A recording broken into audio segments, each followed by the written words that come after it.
Yang saya hormati yang luhur samanera, yang saya hormati para pandita dan ibu pandita yang bertugas pada kesempatan hari ini, yang saya hormati keluarga almarhum Bapak Sunaryo. Tadi ada salah satu keluarga mengatakan kok rasanya cepat sekali 1 tahun itu. Ya, saya pun juga pernah mengalami hal yang sama. Ketika ayah saya meninggal, tahu-tahu juga peringatan 1 tahun cepat sekali.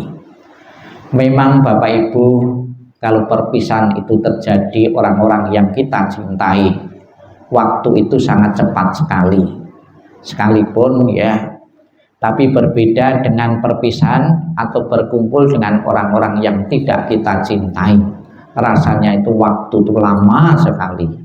Itu berbeda ya. Orang-orang yang kita benci berkumpul lama sekali ya. Namun ketika perpisahan itu terjadi pada keluarga dari darah daging kita sendiri, sekian puluh tahun berkumpul, mau merelakan melepaskan ternyata tidak gampang. Waktu 1 tahun banyak yang belum cukup untuk melupakan, bahkan 2 tahun, 3 tahun. Tidak sedikit pula ketika berkumpul dengan orang-orang yang kita cintai. Orang yang berkumpul itu menambah semangat kehidupan kita.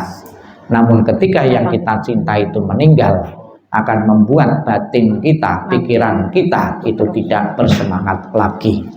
Maka di tempat ini juga ada beberapa keluarga ya, itu mengatakan yang ditinggal ya itu belum bisa menerima, padahal belum tentu yang kita doakan itu di alam penderitaan, bisa juga langsung telah di alam surga dia sudah bahagia, kita yang menderita karena tidak bisa menerima.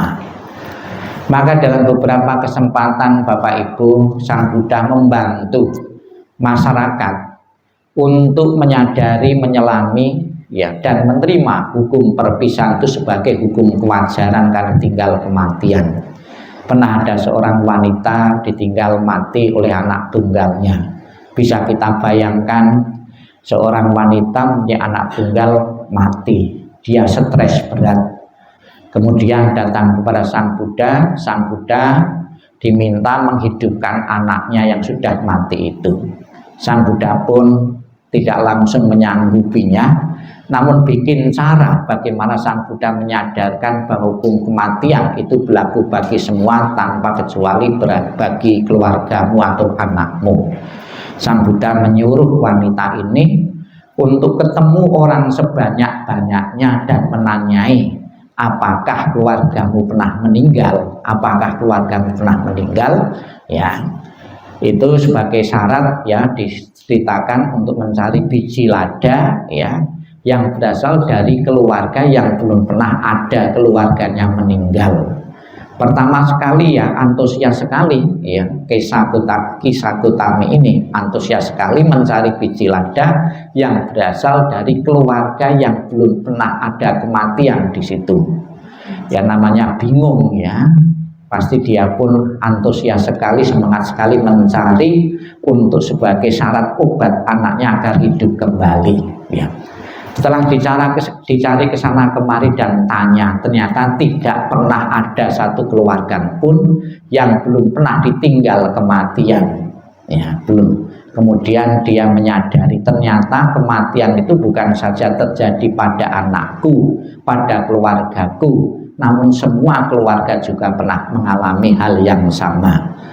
Demikianlah Bapak Ibu, mungkin bagi mereka yang belajar sama, maksudnya Sang Buddha segera bisa memahami dan mengerti, namun tidak segampang itu. Saya seorang rohaniwan pun ya, rohaniwan ya, setiap saat membaca kitab suci juga, tapi waktu ketika ayah saya meninggal, saya pun juga sempat menangis juga. Artinya tidak selamanya teori dharma yang kita baca, yang kita dengar itu langsung bisa mencerahkan kita. Mudah-mudahan Bapak Ibu melalui proses waktu dan kesempatan dalam jangka waktu 1 tahun ini, keluarga segera memahami, merelakan, mengikhlaskan kepergian almarhum Bapak Sunaryo. Sering saya katakan ditinggal kematian seorang suami anggota keluarga yang kita cintai, bukan saja keluarga hari ini saja, keluarga-keluarga lain pun juga bisa memahami. Kita bisa mengambil contoh dari kisah Gotami itu. Dia menyadari setelah melihat keluarga-keluarga yang lain pun juga ternyata mengalami hal yang sama. Demikian pula Bapak Ibu, kita telah ditinggal kematian oleh suami, oleh seorang ayah.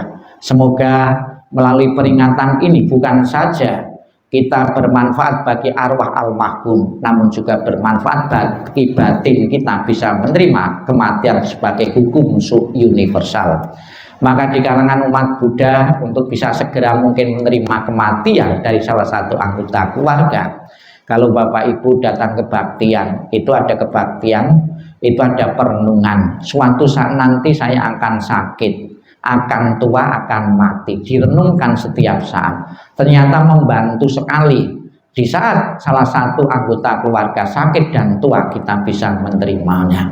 Bahkan diajarkan oleh Sang Buddha ketika Sang Buddha sebagai seorang bodhisattva, dia menganjurkan, menyuruh anaknya untuk setiap hari merenungkan tentang kematian. Kalau kita kan mungkin malah melarang, jangan-jangan anak saya malah merenungkan kematian, tidak semangat hidup lagi. Ya, ada ungkapan kalau beribadah seolah-olah besok itu kita akan mati, kalau pas bekerja seolah-olah akan hidup lagi. Ini anak saya merenungkan kematian terus. Namun ternyata tidak demikian. Ada bangsa Butan. Bangsa Butan itu bangsa yang paling bahagia karena masyarakatnya kesehariannya juga merenungkan kematian. Dengan kepastian bahwa suatu saat akan mati, sedini mungkin mengumpulkan bekal-bekal kematian, ya, bekal-bekal kematian, dan mental kita siap. Maka dikatakan Sang Buddha dari zaman dahulu pun ditinggal kematian akan menimbulkan tangisan ratapan. Itu sebetulnya tidak bermanfaat bagi almarhum. Yang bermanfaat bagi almarhum adalah melakukan pelimpahan jasa.